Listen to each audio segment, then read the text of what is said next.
24 জুলাই গণ আন্দোলনে যখন আমার দেশের যুবকেরা একটি স্লোগান দিয়ে সামনে এগিয়ে গিয়েছিল, রক্ত আগুন লেগেছে বলে যখন যুবকরা এগিয়ে গেছে, স্বৈরাচারের শক্তিবাদের তত্ত্বে পাও হয়ে গেছে, তারা দেশ থেকে বিতাড়িত হয়েছে।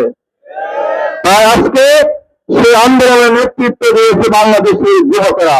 তাই আমরা বলতে চাই, আগামী দিনেও এদেশের মানুষের যে কোনো মুক্তির আন্দোলনে আমার এই যুব সমাজকে সামনে থেকে নেতৃত্ব দিতে হবে।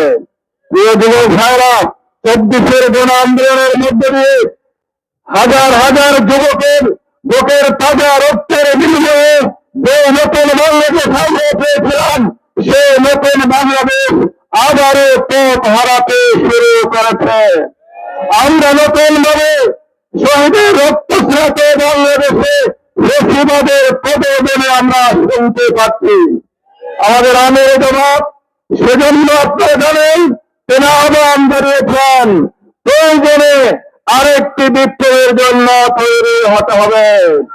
আজকে কক্সবাজার জেলা থেকে আমির জামাতের প্রতিনিধি হিসেবে আপনাদের সকলের কাছে সে কথা বলতে চাই, এই দেশকে মুক্ত করার জন্য, ফ্যাসিবাদকে রুখে দেওয়ার জন্য, ন্যায় ইনসাফের বাংলাদেশ প্রতিষ্ঠার জন্য আমার যদি রক্ত দেওয়ার প্রয়োজন হয়, আমার যদি বিপ্লবের ডাক দেওয়া হয়, আপনারা তৈরি আছেন কিনা?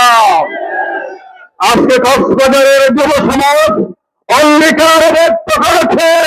তাই যুব র্যালি থেকে আমরা সকলের কাছে মেসেজ পৌঁছাতে চাই, আর কোন ফ্যাসিবাদ স্বৈরাচারের স্থান বাংলাদেশে হবে না।